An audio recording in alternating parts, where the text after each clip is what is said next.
Here we are in lesson H7, rotations and congruence. So it says you can rotate, so we're going to use our rules from the last one. I can verify that they're congruent. Remember, congruent is same size and shape, and describe the transformation in a plane. So if we are looking at our original one here being in blue to the new one in red, it is a 90 degrees rotation, and we would say this would be 90 degrees clockwise. So when we look at those directions today, we're going to look a lot at the clockwise and counterclockwise. So a rotation is a transformation that turns each point of the figure the same number of degrees a common point.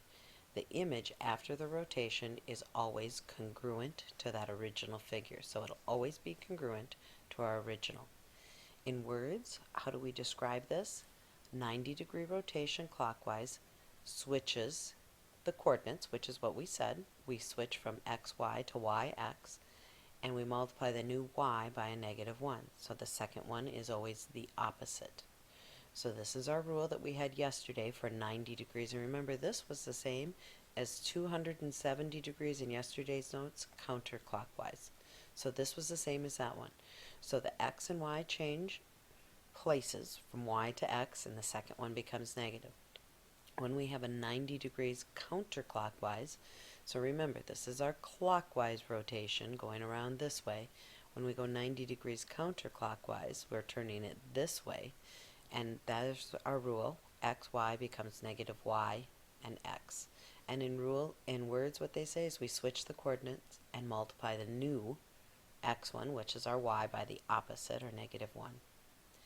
So what we are going to do is first we're going to do a 90 clockwise. What was our rule? We want to think xy becomes, we switch places, and as we switch those places, we should now have y with the opposite of x. So if we're looking at our points, and we might want to label these points with A, B, and C, because sometimes that helps us out. How does the shape change? Well, first let's do our rotation. This was at 4, 3.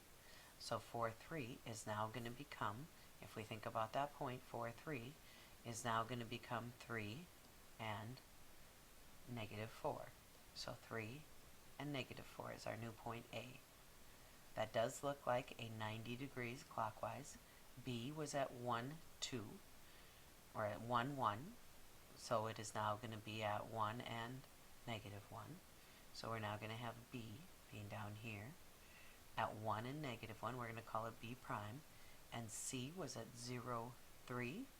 So it's now going to be at 3 and 0. So as we are looking at this point, A, B, and C prime, we would say that this is a 90-degree rotation. So does the shape change? No. Does the orientation change? A, B, C is going around A, B, C. Same orientation. Does the size change? No. So we know that those two are congruent. This one we're asked to do 90 degrees counterclockwise. Remember, counterclockwise is when we go around this way. What was our rule? Let's think of that. X, Y changes to our new points. We switch them around. It's -y and the x. So again, thinking about where our points are, and we maybe don't have to label these with letters, but if we're looking at this point, this is at -2, 3. So we start at -2, 3. Where is our new point going to be? It's going to be the opposite of 3 and -2. So -3 and then down to -2. And in this case, if we are looking at this one, it's going to be right at this point. So we'll call this A. We'll call this one A prime. We'll call this one B. B is located at 3, -3, 2. So -3, 2, and sometimes I think it helps to write it down. Some people don't like to write those. As you do the pictures, you're going to kind of decide in your homework tonight. As we look at this one, we're going to switch it around, so it's now going to become a -2, and the second one is -3, and it stays. So -2, -1, 2, 3. Here is our B prime, which it looks like here that is, those two are one away. If we're going to call this point C, C is now going to be located at, if we are thinking of that, it's still at that -3, but this time we're down at -1. Where's our new point C going to be? It's going to be at, still this time we're going to look at this, it should be a positive if we are switching that around. So we're going to switch the order. So C was at negative 3, negative 1. It is now going to become, switching our order around, the 1 and negative 3. So we're going to go all the way over to 1 and down to negative 3. So here would be our point C prime, which between B and C there's 1, 2, 3, so this makes sense. This is over 3.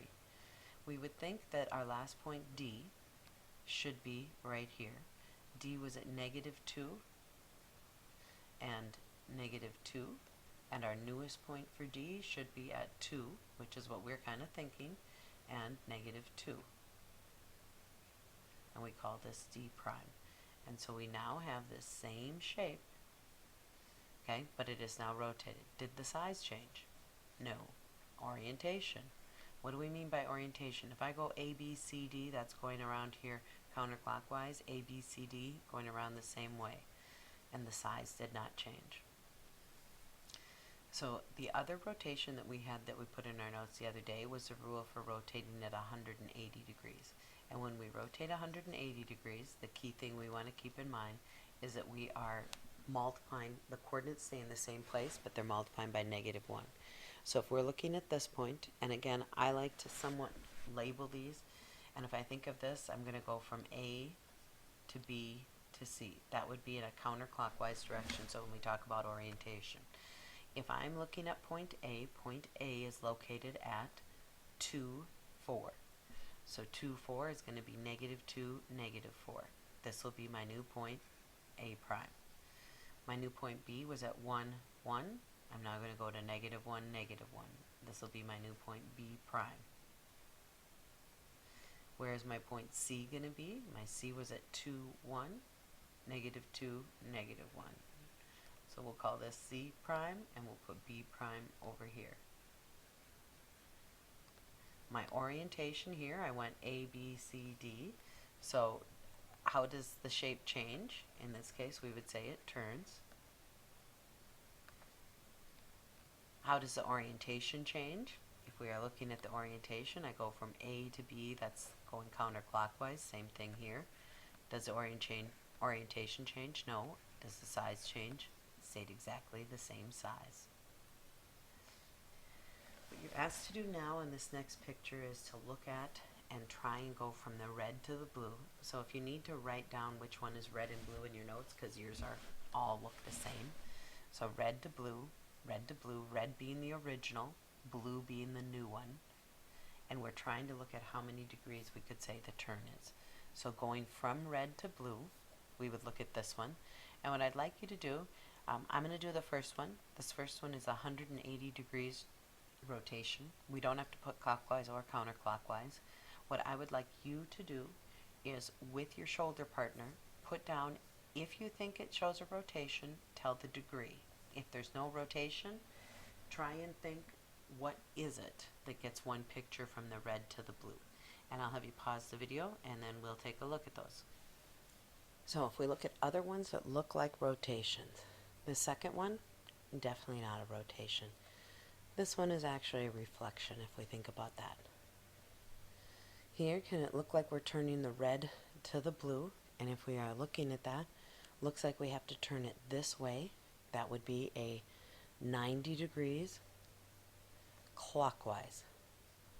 90 degree clockwise.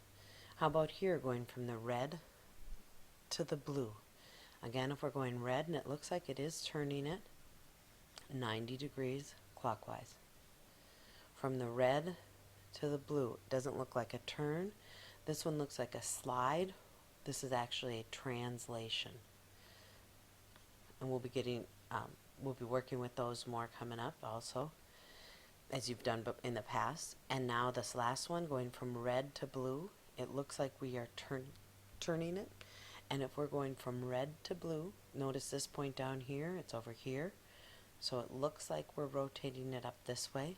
Since we're turning it in that degree, it looks like to be a 90 degree counterclockwise as we are looking at our picture. So